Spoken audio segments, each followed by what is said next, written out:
Kisah Vivi merupakan kisah saat ia menginjak bangku sekolah dasar yang membuatnya trauma selama beberapa lama untuk tidur sendiri di kamarnya. Inilah kisah Vivi. Banyak kejadian di sekitar kita. Di antara kita, banyak yang melihat mereka. Walau sepintas, itu terlihat jelas. Hidup kita berdampingan dengan mereka. Hanya alam yang membedakannya. Selalu ada peristiwa. Maka akan aku kisahkan semuanya.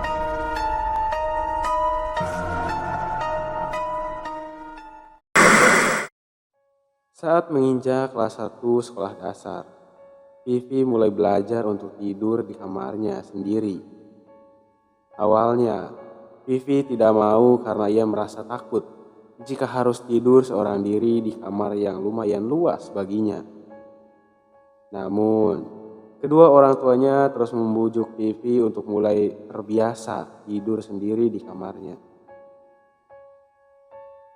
Awalnya ia selalu ditemani saat hendak tidur dan ditinggalkan sendiri oleh orang tuanya saat Vivi telah terlelap. Hari-hari berlalu, Vivi pun mulai terbiasa dan rasa takutnya sedikit berkurang. Namun, ia hanya berani tidur sendiri di kamarnya dengan lampu yang menyala semalam suntuk.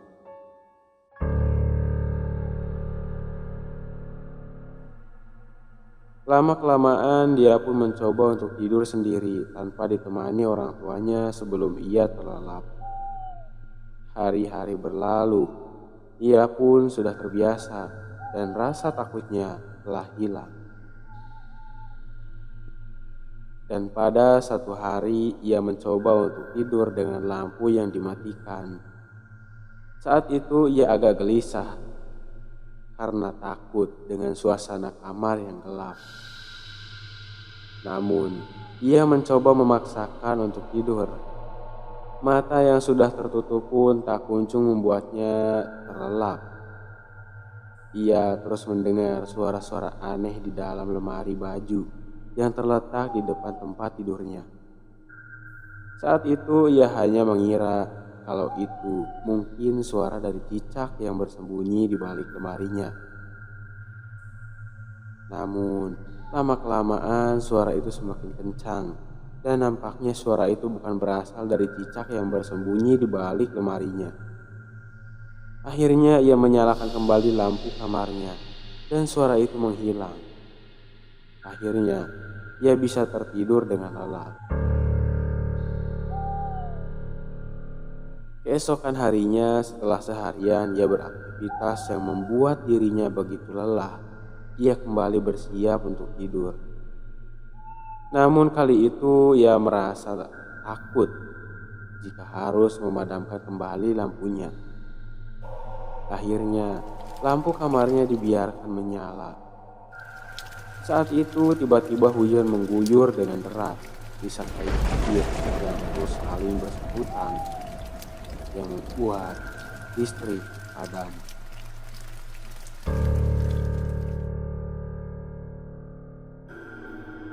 Dengan begitu kamar dan seisi rumahnya gelap gulita. Saat itu ia ketakutan dan ingin segera berlari. Namun ia tak bisa melihat apapun saat itu karena gelap. Ia pun mencoba meraba-raba benda di sekitarnya untuk keluar dari kamarnya. Ia pun berhasil membuka pintu kamarnya dan ternyata ia merasa di luar kamarnya jauh lebih menyeramkan. Di saat itu ia kembali masuk ke kamarnya dengan perasaan yang sangat ketakutan. Ia pun memaksakan untuk tidur dengan cepat. Matanya ia pejamkan rapat-rapat. Saat itu juga ia mendengar suara langkah kaki dari dalam kamarnya. Ia bingung dengan suara itu. Ia mencoba memastikan apa itu suara langkah kaki orang tuanya atau bukan. Ia pun mencoba memastikan dengan memanggil-manggil ayah atau ibunya. Namun nampaknya tak ada yang menjawab panggilan Vivi. Rasa takut Vivi pun mulai memuncak. Ia bingung harus melakukan apa saat itu.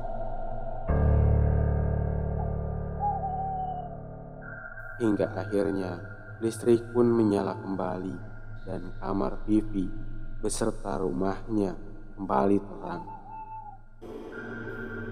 Saat itu ia dapati tak ada siapa-siapa di kamarnya.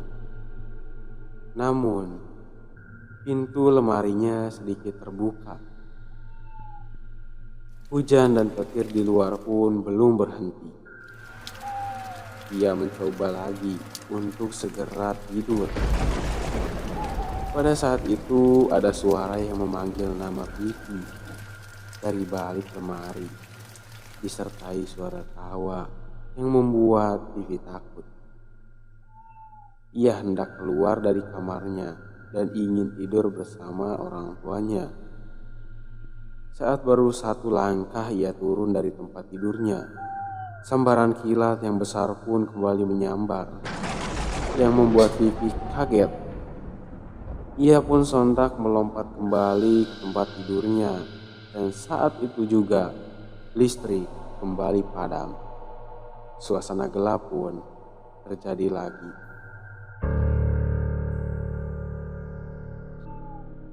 Di sela-sela suara hujan yang deras, suara yang memanggil nama Vivi pun terdengar kembali dari dalam lemari.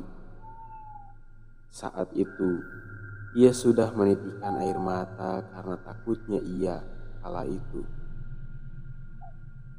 Bahkan, suara itu semakin jelas dan kencang.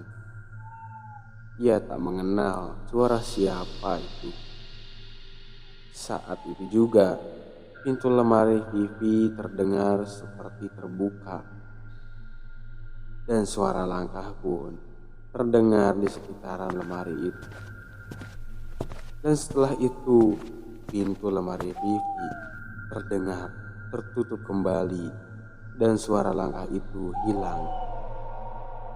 Suara yang memanggil namanya terdengar kembali. Seolah-olah pemilik suara itu mengajak Vivi bermain.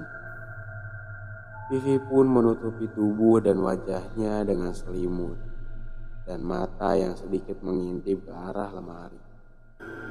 Walaupun gelap, namun saat kilat menyambar, ia dapat melihat lemari itu. Saat itu Vivi terkejut karena selimut yang ia pakai ditarik oleh sesuatu sehingga wajahnya tak tertutupi. Ia pun segera menutup wajahnya kembali dengan bantal. Suara pintu lemari yang terbuka pun Vivi dengar kembali, dan suara yang memanggil namanya semakin kencang. Vivi mulai mengira bahwa saat itu lemari sudah terbuka. Dan benar, saat kilat menyambar, ia melihat pintu lemarinya setengah terbuka. Namun ia tak melihat siapapun di sana. Ia pun hanya bisa terdiam dengan rasa takutnya. Vivi terus menatap ke arah lemari itu. Kilat kembali menyambar, dan Vivi melihat sosok anak seusianya kala itu, menggunakan pakaian putih dengan bercak merah dan sedang tersenyum lebar dengan menakutkan, dengan tangan yang melambai pada Vivi, seolah ia mengajak Vivi bermain. Sontak Vivi berteriak dan terdengar suara pintu lemari itu tertutup dengan kencang, yang membuat Vivi semakin terkejut. Vivi berteriak dengan kencang yang membuat orang tuanya datang ke kamarnya. Ia tak mau membuka matanya karena takut dengan apa yang barusan ia lihat. Hingga akhirnya ia dipangku ke kamar orang tuanya untuk ditenangkan. Setelah di kamar orang tuanya, Vivi baru berani membuka matanya. Baru saja ia membuka matanya, ia melihat kembali sosok anak kecil itu yang berada di gendongan ayahnya. Ia pun berteriak kembali karena ketakutan, hingga listrik kembali menyala dan seisi rumah kembali terang.